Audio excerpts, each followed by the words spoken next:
आज के आनंद कीजिए। आज दीदी उद्यान ने आंगणे लाडदास साहेबे मोटू भव्य आयोजन करीने एमने नानी मानी तिथि निमित्ते અને ગુરુ મહારાજ શ્રી ભીતર સાહેબ અન્ય નામી અનામી બધાના હું નામ નથી જાણતો, બધાને વંદન કરું. આ બધા સંતો બતાવ્યા છે, બધાને મારા વંદન. જય ગુરુ મહારાજની. દૂર દૂરથી જે ભાઈઓ બહેનો આવ્યા અને બધાને મારા જય ગુરુ મહારાજની. ભવ્ય પ્રોગ્રામ ગોઠવીને ભજન ને ભોજન નિમિત્તે પ્રોગ્રામ ગોઠવ્યો અને ઘણા સંતોએ આપણને થોડું થોડું પોતપોતાનું મંતવ્ય આપણને સંભળાવ્યું. કોઈ ભજન દ્વારા, કોઈ સત્સંગ દ્વારા. વાણી પણ સંતોએ બહુ સરસ મજાની કરી. આમ તો વાણી ને સત્સંગ બે એક જ છે. સંતોએ જે ભજન કરીને જે ભજન બનાવ્યા છે એ આપણે ભજન ગાઈએ અને એના વતીથી એનામાંથી આપણે કાંઈ બોલીએ સત્સંગ. હમણાં મહાત્માએ આપણે સંસ્કારની પણ વાત કરી, એ પણ બરાબર છે. પહેલાં કોને સમરી કેના લઈને આમ માત પિતા ગુરુદેવ આપણા લઈ અલગ પુરુષનું નામ. માત પિતા અને ગુરુદેવ ત્રણે આપણા છે. અલગ પુરુષનું નામ ગુરુ બતાવે છે અને માત પિતાનું આપણા ઉપર ઋણ છે અને બેનું અદા કરવું જોઈએ. આમ તો સંસ્કાર તો ઘરમાંથી જ મળવા જોઈએ નાનપણથી. માવિત્રાના સંસ્કાર છોકરામાં ઉતરે. જેમ નારદાસે વાત કરી કે મારી નાની માના સંસ્કાર મારામાં ઉતરેલા છે, તો ત્યારે ક્યાં પહોંચ્યા જવું. એમ ઘરેથી બધાને સંસ્કાર મળવા જોઈએ. પછી સંતો તો સંસ્કાર આપે જ. કોઈ સંત એવો ન હોય કે તમે માતા પિતાની સેવા ન કરજો તો કોઈ વ્યસન કરજો, તમે ખરાબ રસ્તે જાજો, એવું સંત હોય નહીં. કે દરેક સંતો આપણને સારા રસ્તે ચડવા માટે સંતોને એક ધર્મ થાય છે.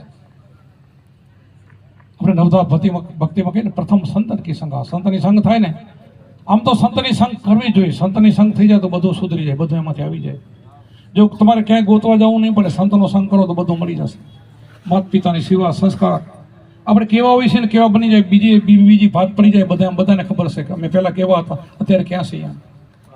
કારણ કે આપણો ગુરુનો શબ્દ જેવો છે, શબ્દનો મારો જેવો છે, ઝટકો જેવો છે. અમારા દાદા ગુરુ ગાય છે, સદગુરુ માર્યા શબ્દના ઝટકા, કર્યા કામ ક્રોધના કટકા, ભાંગી ભાંગી દિલડાની ભણતું, અંધારા મટ્યા અંતર કટકા, સદગુરુ માર્યા શબ્દના બાણ, તનમન વિધાન અમારા પ્રાણ, પ્રાણ વિધિને જાગી જોઈએ તો દર્શન મોરલીવાર. તો એ તરત મોરલીવાળો દર્શાઈ ગયો. આવો આ શબ્દની કિંમત તમે જો. હમણાં મહાત્માએ વાત કરી, મારા મામાશ્રી કે એક ભાઈ કીધું કે મારે આ સત્સંગ તો ઘણો મારે પૈસાની જરૂર છે. એ સત્સંગનું મૂલ્ય નથી સમજ્યા ભાઈ, એને ખબર નથી. 3 લોકનું મૂલ્ય, એક શબ્દની કિંમત કેટલી છે એને ખબર નથી ને. 3 લોક કોને કહેવાય? બધાને ખબર તો આપણને તો સંતોને છે, પણ જગતને નથી ખબર. આ પાતાળ લોકની અંદર આ મૃત્યુલોક, ભારત જેવા 9 ખંડ જેવા બધા દેશો ભેગા કરો અને સ્વર્ગ લોક 3 ભેગા કરો ને ગુરુને શબ્દ તોલે આવે એવો શબ્દને મળ્યો છે ને. આ શબ્દની કિંમત હોય ને એ બની શકે. જેસલ જાડેજા વાલિયા ભીલ એ બની શકે. જેના શબ્દનો મારો લાગે, શબ્દની કિંમત નહીં ખબર પડે. પૂરું થઈ ગયું, શબ્દ લાગ્યો, ગુરુને માથું આપી દીધું. ગુરુ કર્યા તન મન ધન આપણે અર્પણ કરી. શું અર્પણ આપણે કરીએ છીએ? શું અર્પણ કરીશ? બોલીને અર્પણ કરીશ? નહીં, વેચાઈ જાય છે. તન મન ધન અર્પણ શીશ આપી દઈશ. આપણું મન એને આપી દઈશ. મન આપણું રહેતું નથી, મન નથી રહેતું, આપણું નથી રહેતું ને એટલે આપણે કાંઈ ખરાબ કર્મ નથી કરતા. મારે ગુરુને આપેલું છે, મને એને સોંપી દીધું છે. એ પછી ક્યારેય ખરાબ નહીં કરી શકે. આપણે ગુરુ મહારાજને આપણને 2 કે 3 ટાઈમનું જે આપણને ધ્યાન આપ્યું છે, ચોથે પ્રહારે ઉઠીને વહેલા શ્વાસુ સાધના અજંપા જાપ આપણને આપ્યું છે, ભજન આપ્યું છે. એ કરો તો એની કેટલી કિંમત છે સમજાય. એ સમજે ત્યારે સમજાય.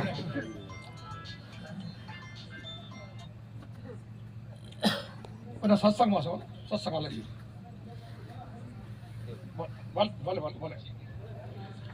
એટલે આની કિંમત સમજીને ભજન કરવું જોઈએ.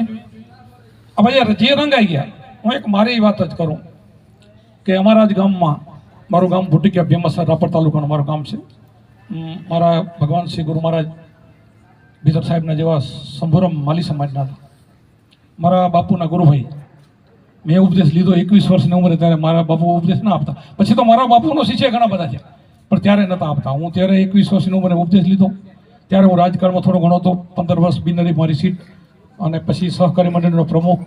પણ જેમ જેમ મારો વૈરાગ વધતો ગયો, જેમ જેમ ભજન વધતો ગયો અને ગુરુની સેવાને સરવણ લાગી ગયો, બધું છૂટી ગયું. રાજકારણ છૂટી ગયું, પંચાયત છૂટી ગઈ, સહકારી મંડળી છૂટી ગઈ અને સેવાને સમરણ બીજું કાંઈ નહીં રહ્યું.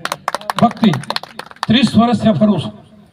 નથી તો ટિકિટ બસ ભાડું કોઈનું લીધું નથી. એ તો ઠીક છે, મારા ગુરુની કરવા હું જાગીરમાં ઉછર્યો. મારા દાદા કણે 400 એકર જમીન હતી, એ તો ઠીક છે બધું એ નથી, પણ અમારી પરંપરા હતી અમારા દાદા ગુરુથી દક્ષિણા નહોતા લેતા, એટલે દક્ષિણા નથી લીધી, ટિકિટ નથી લીધી. અને આજ મને નારણદાસે મને પૂછ્યા સિવાય કપડા જોડાની જોડી આપી દીધી.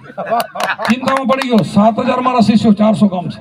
હવે હું શું કરીશ, શું બધા જોડી જોડી આપશે તો મારે કેટલી થશે? કોને મારે ના પાડવી હોય બોલો? ઠીક છે, એમનો પ્રેમ ને ભાવ, ધન્યવાદ. એમનો પ્રેમ, બે ગુરુ ભૈયાનો બહુ પ્રેમ છે. આજથી 4 વર્ષ પહેલા મારા આશ્રમમાં ત્યાં પધાર્યા હતા નારણદાસ અને સામણદાસ. ત્યારથી મેં એમનો પ્રેમ જોયો અને અમારો સંબંધ બંધાણો છે. આ બીજી વખત તો એમને ઘરે આવ્યો, પહેલી વખત આવ્યો હતો આજ પ્રસંગમાં. અને મારા હર પ્રસંગમાં ત્યાં મારા મોઢ આશ્રમ આવે છે. મારો ભૂટિકિયા એક આશ્રમ છે મારા દાદા ગુરુનો, અત્યારે મોઢા અને હું બીજો આશ્રમ બનાવ્યું છે. અને ત્યાં આનંદ કરી છે ને મોજ કરી છે. આનંદ જ કરવાનો છે, બીજું કાંઈ કરવાનું નથી. જેને આનંદ મળી જાય ને સાચો, એને બીજું કાંઈ કરવાનું રહેતું નથી. આનંદ ઘડી હેતી ભજો હરી સાહેબો, સુહાગી મળી. જેને મળી ગયા એની વાત છો, નથી મળ્યા તો દોડશે, એને તો ચક્રાવે છે. મળી જાય એની વાત કરું છું.